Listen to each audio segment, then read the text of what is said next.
जय जिनेन्द्र।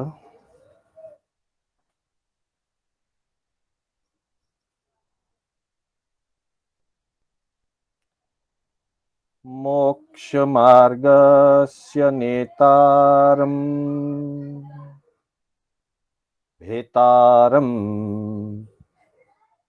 कर्मभूभृता ज्ञातारम् विश्वतत्त्वानां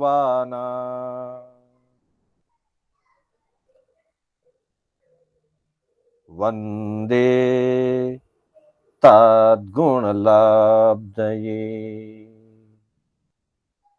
वन्दे तद्गुणलब्धये। अनंत उपकारी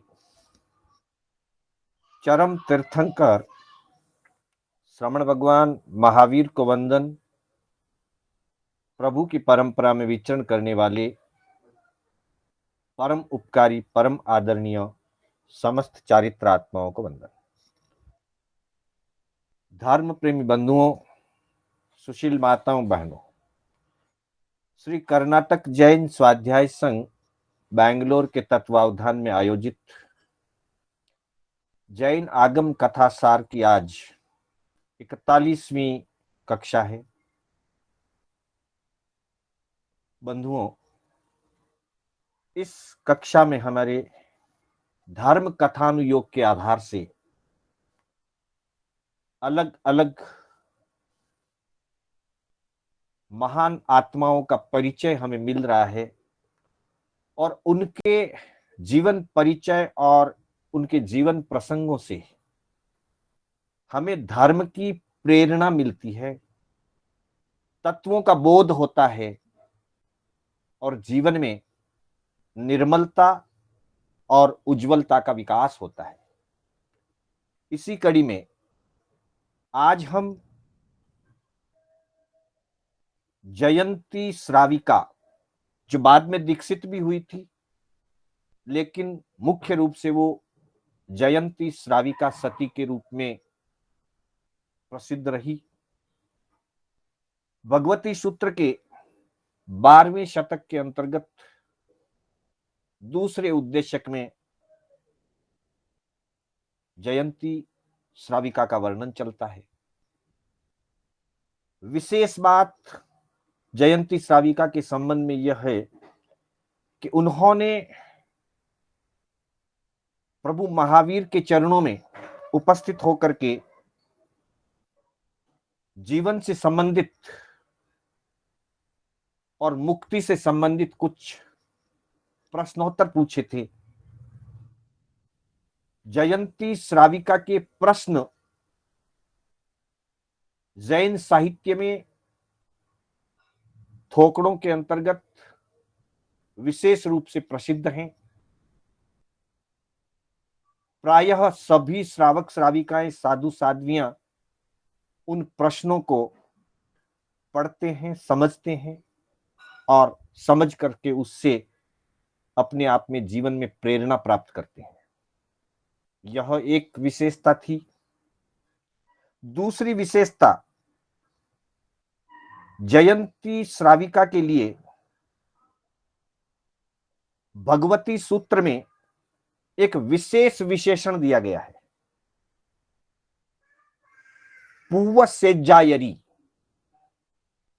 हम अभी आगम पाठ पढ़ेंगे तब भी वो शब्द आएगा, पूर्वसेज्जायरी, अर्थात पूर्व सयातरी या प्रथम सयातर। सयातर का अर्थ होता है श्रमण निर्ग्रंथों को निर्दोष स्थान उपलब्ध कराने वाले, निर्दोष स्थान में ठहरने के लिए स्थान उपलब्ध कराने वाले, अनुमति देने वाले, स्थान की आज्ञा देने वाले होते हैं, वे सयातर कहलाते हैं। तो श्राविका के लिए, जयंती श्राविका के लिए भगवान ने पूर्व सेज्जायरी ऐसा विशेषण दिया, अर्थात जब भी कोई श्रमण निर्ग्रंथ साधु साध्वी आचार्य उपाध्याय तीर्थंकर स्वयं कौशाम्बी नगरी में विचरण के लिए पधारते, तो सबसे पहले जयंती श्राविका उन्हें स्थान प्रदान करने की भावना व्यक्त करती थी, इसलिए उनको पूर्व सयात्री अर्थात प्रथम सयात्र के रूप में विशेषण प्रदान किया गया है। जैनाचार्य पूज्य जयमल जी मरसाब ने 64 सती सज्जाए नाम से उन्होंने एक काव्य लिखा है। उस काव्य में भी जयंती श्राविका का वर्णन आया है।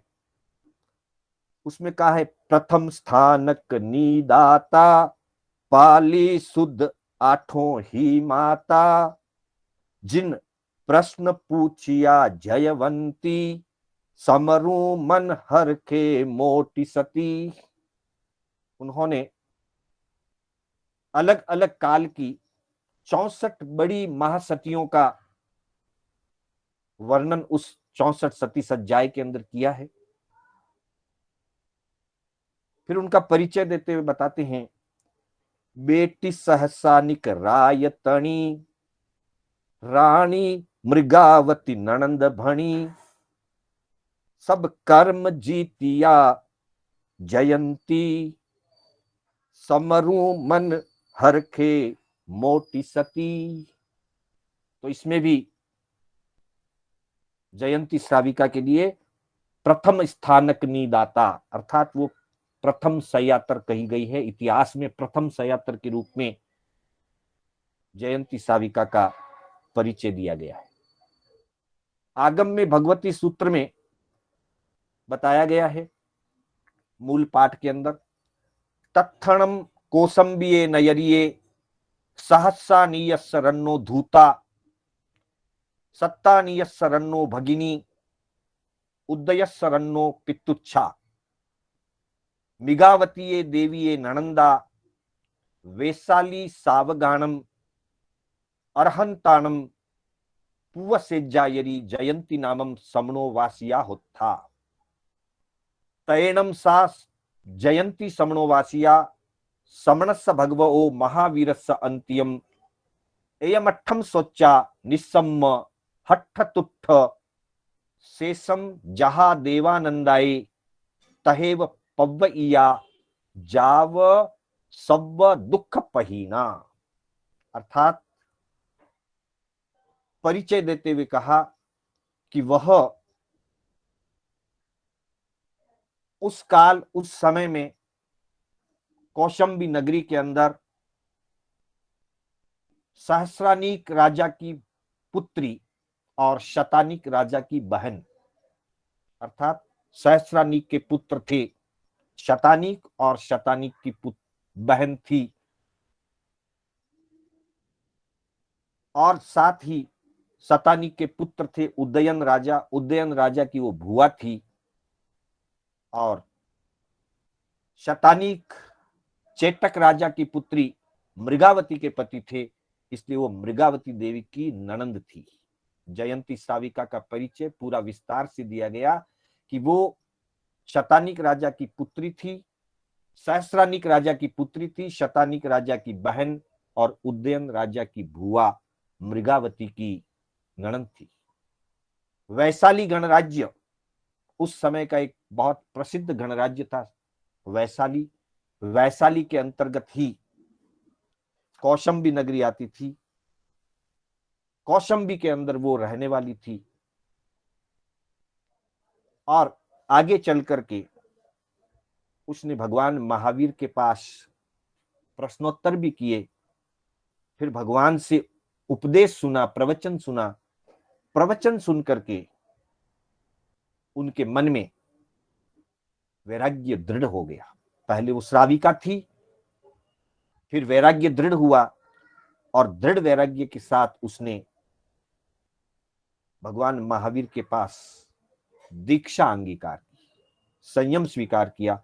अनेक वर्षों तक संयम पालन करती हुई, 11 अंगों का श्रुत अध्ययन करती हुई जीवन के अंत काल में वो मोक्ष प्राप्त करती है, अर्थात सब दुखों को नष्ट करके सभी कर्मों से मुक्त होकर के उसी भाव में श्राविका जयंती साध्वी जयंती बनकर के मुक्ति को प्राप्त करती है। जयंती श्राविका के संबंध में थोड़ा परिचय पूर्व सयात्रा के रूप में है, साथ ही विशेष परिचय उनके प्रश्नोत्तरों के रूप में। जयंती ने जब भगवान कौशाम्बी नगरी में पधारे, वैसे भगवान का विचरण वैशाली, कौशाम्बी, चंपा, राजगृही इन नगरियों में बहुत विचरण रहा। राजगृह में तो जैसा कि हम जानते हैं 14 चातुर्मास भगवान के हुए। भगवान ने कुल 42 चातुर्मास किए थे। 42 वर्ष की प्रभु की कुल दीक्षा पर्याय रही थी। उन 42 में से 14, 1/3, 1/3 चातुर्मास उनके राजगृह में हुए। इसी तरह से वैशाली, कौशाम्बी, चंपा आदि में भी उनका बहुत विचरण हुआ। यहां तक कि केवल ज्ञान के बाद जब 13वां चौमासा यानी कि 12 चौमास से छद्मस्त अवस्था में हुए थे, 13वां चतुर्मास उनका राजगृह में हुआ, 14वां चतुर्मास वैशाली में हुआ। वैशाली से चतुर्मास पूर्ण करके फिर वो कौशाम्बी नगरी पधारे। उस समय भगवान चंद्रावतरण नाम के एक चैत्य में विराजमान थे। राजा, प्रजा और अनेक नर नारी भगवान का प्रवचन सुनने के लिए उस चैत्य में उपस्थित हुए। भगवान ने सबको धर्म संदेश सुनाया, प्रवचन सुनाया। प्रवचन सुनने के बाद प्राय जैसा होता है, ज्यादातर लोग प्रवचन सुनते हैं, सुनकर के हर्षित भी होते हैं, आनंदित होते हैं और फिर अपने अपने घरों को लौट जाते हैं। हमने भी सैकड़ों बार प्रवचन सुना है, इस भाव में भी, इस जीवन में भी सुनते हैं, हर्षित होते हैं और फिर अपने घर लौट आते हैं। तो वैसे ही राजा, महाराजा, प्रजा, सेना, सैनिक अनेक लोग धर्म श्रवण करने गए थे। धर्म श्रवण करने के बाद पुनः अपने घर की ओर लौट आए। लेकिन उस समय श्राविका जयंती वो प्रभु के दर्शन करके, प्रभु के प्रवचन में बैठ करके दर्शन करके इतनी आनंद विभोर हो गई कि वो अपने आप में बहुत हल्कापन महसूस करने लगी, बहुत हल्कापन महसूस करने लगी। वो ध्यान की गहराई में चली गई और अपने आप में बहुत ही लघुता, बहुत ही हल्कापन महसूस करने लगी। थोड़ी देर के बाद पुनः वो सामान्य अवस्था में आई, ध्यान से बाहर आई, एकाग्रता से चंचलता में आई। तब उन्हें फिर से भारीपन महसूस होने लगा।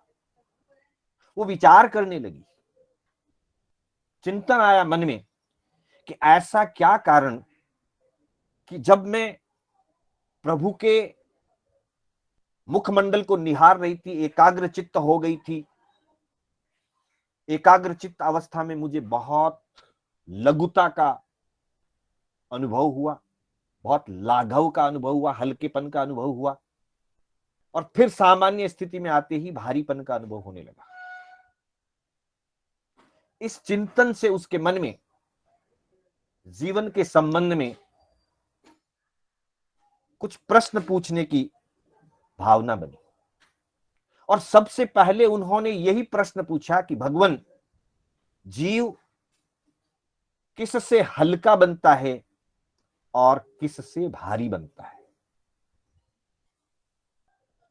प्रभु ने फरमाया कि कर्मों के बंधन से जीव भारी बनता है। 18 पापों के सेवन से जीव भारी बनता है। कर्म का बंधन तो बाद में होता है, जब जीव पाप सेवन करता है। पापों के सेवन करते हुए जीव को भारीपन महसूस होगा, क्योंकि पाप भारभूत है और फिर कर्मों का बंधन होगा। लेकिन अगर जीव 18 पापों का त्याग करे,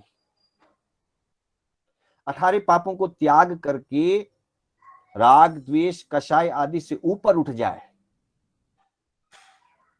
तो जीव को हल्कापन महसूस होता है, जीव हल्का हो जाता है।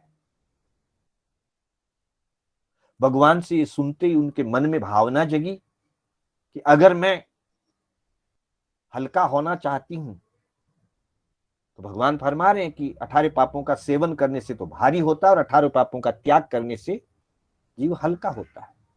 उनके मन में वहीं से संयम के प्रति भाव जागृत होने लगे। फिर उन्होंने कुछ प्रश्न भव्य अभव्य आदि जीवों के बारे में, मुक्ति के बारे में भी पूछा कि जीव में जो भव्यता होती है वो स्वभाव से होती है या पर्यायों के परिणमन से होती है। भगवान ने फरमाया कि जीव भवी हो या अभवी हो, ये उसके स्वभाव से ही होता है। स्वभाव से ही जो जीव भवी है वो भवी है और जो जीव अभवी है वो अभवी है। पर्यायों के परिवर्तन से या पर्यायों के परिणमन से, कर्मों के घटने या कर्मों के बढ़ने से किसी भी स्थिति में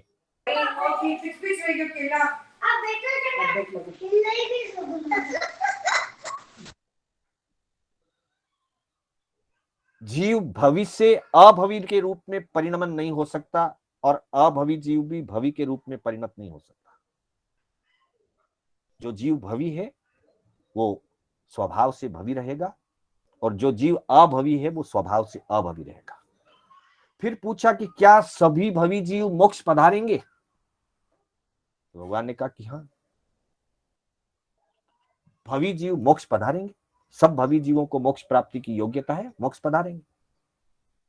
तो क्या एक दिन ऐसा आएगा कि सारे भवी जीव मोक्ष पधार जाएं और ये संसार भवी जीवों से खाली हो जाए? एक भी जीव भवी इस संसार में ना बचे, क्या ऐसा हो सकेगा? भगवान ने कहा कि नहीं, ऐसा संभव नहीं, क्योंकि इस लोक में अनंत जीव है। सुई की नोक पर आए इतने से स्थान में भी असंख्यात गोले, असंख्यात श्रेणियां, असंख्यात प्रतर, फिर एक एक गोले में असंख्यात शरीर और एक एक शरीर में अनंत अनंत जीव। इसलिए प्रतिपल एक एक जीव भी अगर मोक्ष जाता रहे तब भी अनंत काल तक भी ये संसार भवी जीवों से कभी खाली होने वाला नहीं है।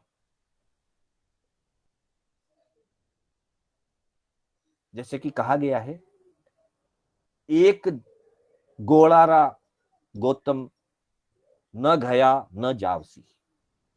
जहां असंख्यात श्रेणी, असंख्यात प्रतर, असंख्यात गोले और एक एक गोले में असंख्यात शरीर और एक एक शरीर में अनंत अनंत जीवों की बात निगोद जीवों के रूप में बताई गई है। तो भगवान फरमाते हैं कि एक सुई के नोक जितने से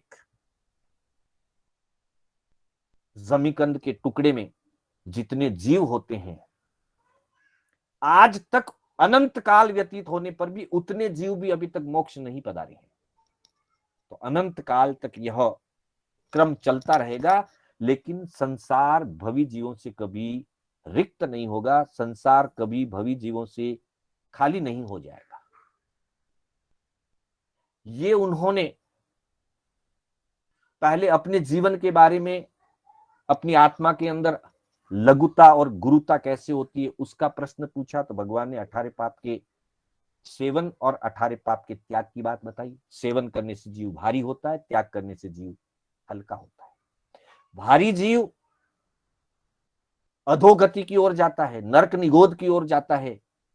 और जो जीव हल्का हो जाता है कर्मों के भार से, पाप से जो मुक्त हो जाता है, वो जीव ऊपर की ओर जाता है, ऊंचे ऊंचे देवलोक प्राप्त करता है, और पूर्ण रूप से कर्मों से रहित होकर के पूर्ण लघुता अगर प्राप्त हो जाए, लघुता प्राप्त हो जाए, तो जीव मोक्ष प्राप्त करता है। फिर उन्होंने भव्य के बारे में पूछा। उसके बाद कुछ बहुत सामान्य सामान्य प्रश्न पूछे। जयंती साविका ने भगवान के सामने प्रश्न किया कि अहो भगवान, जीव का सोना अच्छा है या जागते रहना अच्छा है? भगवान ने कहा दोनों अच्छे हैं। कैसे? दोनों कैसे अच्छे हो सकते हैं? यही अनेकांतवाद है। ये भगवान ने एक तरह से सामान्य उत्तर देते हुए, सामान्य बात का उत्तर फरमाते हुए अनेकांतवाद का स्वरूप समझा दिया कि किसी अपेक्षा से किसी जीव का सोना अच्छा है और किसी अपेक्षा से किसी जीव का जागना अच्छा है। जो जीव जगते ही पाप करता है, छकाय का आरंभ करता है, कलह और कषाय करता है, विकार और विषय सेवन करता है, ऐसे जीव का सोते रहना अच्छा है। जब तक वो सोता रहेगा, संसार के दूसरे जीवों को साता मिलेगी। इसलिए ऐसे जीव का सोना अच्छा है। पर जो जीव जागने पर संवर करता है, सामायिक करता है, दया अनुकंपा करता है, सेवा और व्यावच्य करता है, स्वाध्याय और ध्यान करता है, ऐसे जीव का जागना अच्छा है। वो जब जागेगा अपनी आत्मा का कल्याण करेगा, दूसरों को तो उससे कोई पीड़ा है ही नहीं, और वो जगेगा तो अपनी आत्मा का कल्याण करेगा। इसलिए भगवान ने कहा कि किसी अपेक्षा से किसी जीव का सोते रहना अच्छा है और किसी अपेक्षा से किसी जीव का जागते रहना अच्छा है। फिर पूछा कि जीव का सबल यानी कि ताकतवर होना अच्छा है या निर्बल यानी कि कमजोर होना अच्छा है? फिर भगवान ने फरमाया अपेक्षा से दोनों अच्छे हैं। जो जीव दूसरों को पीड़ा पहुंचाने वाला है, जो जीव दूसरों को परेशान करने वाला है, असाता पैदा करने वाला है, ऐसा जीव का निर्बल होना ही अच्छा है, कमजोर होना अच्छा है। कमजोर होगा तो पीड़ा नहीं पहुंचाएगा, कम पहुंचाएगा।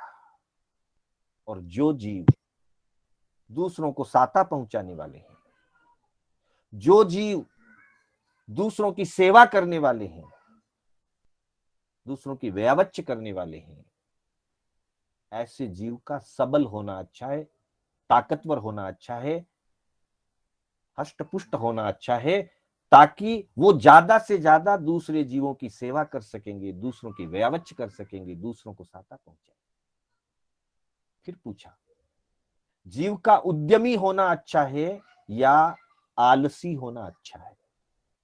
भगवान ने फिर फरमाया कि जो धर्म अनुष्ठान में उद्यम करने वाला जीव है, ऐसे जीव का उद्यमी होना अच्छा है, ताकि वो धर्म में उद्यम करेगा, अर्थात वो सम्यक पराक्रम करेगा। और जो जीव मात्र और मात्र संसार कषाय विषय विकार में ही उद्यम करने वाला है, वैसे जीव का आलसी होना अच्छा है, ताकि वो पाप के कार्य कम करेगा। तो ऐसे अनेक जीवन के संबंध के ये प्रश्न जयंती श्राविका ने पूछे, प्रभु ने उनके उत्तर फरमाए। फिर पूछा कि भगवान, जीव संसार में परिभ्रमण क्यों करता है? जब ये बता दिया गया है कि पाप का त्याग करने से जीव हल्का हो जाता है, मोक्ष चला जाता है, तो इतना सुनते तो हैं, प्रवचन आप सुनाते हैं, लोग सुनते हैं, फिर संसार परिभ्रमण सबका मिट क्यों नहीं रहा, या संसार परिभ्रमण का क्या कारण है?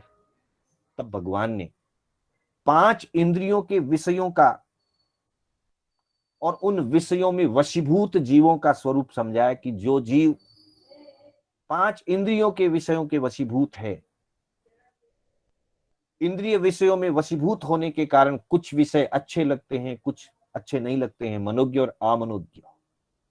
फिर जीव मनोज्ञ के प्रति राग भाव करता है, अर्थात हमें जो चीजें अच्छी लगती है सुनना, जो जो चीज हमें सुनना अच्छी लगती है, जो चीज हमें देखना अच्छी लगती है, जो सुगंध हमें सूंघनी अच्छी लगती है, जो स्वाद रस हमें अच्छा लगता है, जो स्पर्श हमें अच्छा लगता है, अर्थात 5 इंद्रियों के 23 विषयों में जो जो विषय हमारे लिए मनोज्ञ हैं उनके प्रति हम राग करते हैं। तो भगवान ने फरमाया कि जो जीव इंद्रियों के वशीभूत है, इंद्रियों के विषयों के वशीभूत है, वो मनोज्ञ विषयों के प्रति राग करता है और अमनोज्ञ विषयों के प्रति द्वेष करता है। और राग और द्वेष के कारण कर्मों का बंधन होता है और उस कर्म बंधन के कारण जीव संसार परिभ्रमण करता है। इसलिए जिसको संसार परिभ्रमण से मुक्त होना है, जिससे अपना भारीपन खत्म करके हल्का होकर के पूर्ण लाघव को प्राप्त करके मोक्ष जाना है, उसके सामने एक ही मार्ग है, इंद्रिय विषयों का त्याग करे, 18 पापों का त्याग करे, संयमी बने, संयम आराधना करके जीव मुक्त हो सकता है।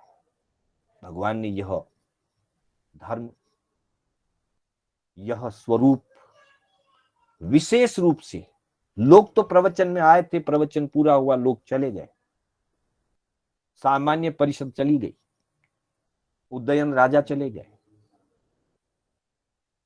परंतु जयंती वहां ठहरी।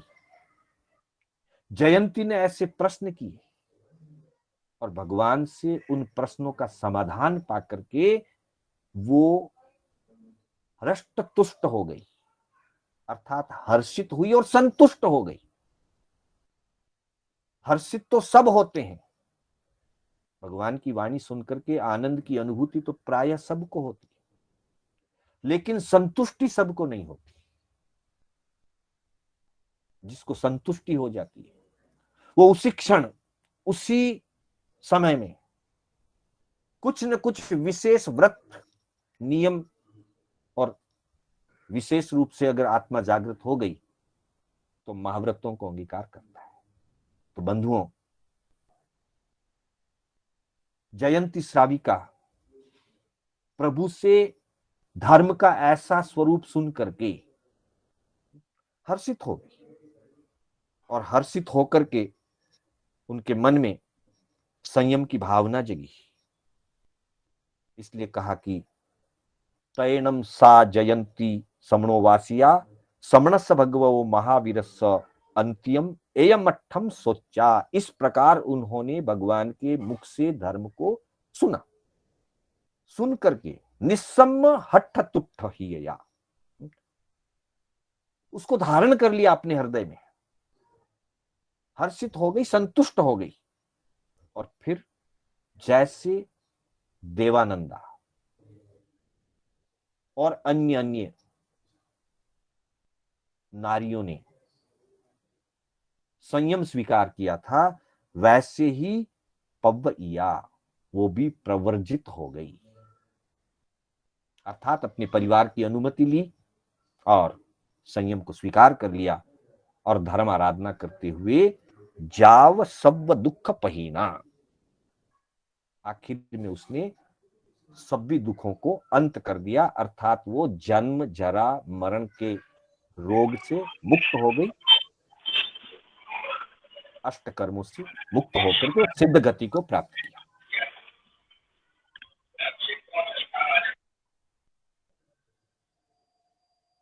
हम भी ऐसे प्रसंगों को सुनकर हमारे मन में भी ऐसी भावना बनती है कि हम भी एक दिन पापों से मुक्त बने, इंद्रिय विषयों से ऊपर उठें, विषय विकार कषाय और राग द्वेष से मुक्त बन करके सब दुखों का अंत करके उस परम धाम मोक्ष को प्राप्त करें। इसी भावना के साथ मैं अपने शब्दों को विराम देना चाहूंगा। मेरे बोलने में कोई स्खलना हुई हो अथवा जिनाज्ञा विपरीत कथन हुआ हो तो उसके लिए बारंबार मिच्छामि दुक्कडम। हाँ, कृपया म्यूट पे रखें सभी लोग।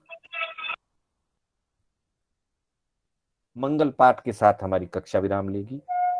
गुरुदेव की आज्ञा से, बड़े श्रावकों की आज्ञा से। चत्तारि मंगलम अरिहंता मंगलम सिद्धा मंगलम साहू मंगलम केवली पन्नतो धम्मो मंगलम। चत्तारि लोगुत्तमा अरिहंता लोगुत्तमा सिद्धा लोगुत्तमा साहू लोगुत्तमा केवली पन्नतो धम्मो लोगुत्तमो। चत्तारि शरणं पवज्जामि अरिहन्ते शरणं पवज्जामि सिद्धे शरणं पवज्जामि साहू शरणं पवज्जामि केवली पन्नतम धम्मम शरणं पवज्जामि।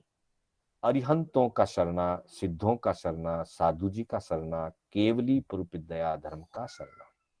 चार शरणा दुर्गति हरना और न शरणा कोई, जो भव्य प्राणी आदरे तो अक्षय अमर पद होय। श्रवण भगवान महावीर स्वामी की जय। समस्त चारित्र आत्माओं की जय। आप सभी का हार्दिक आभार, अभिनंदन। सभी से सादर जय जिनेन्द्र।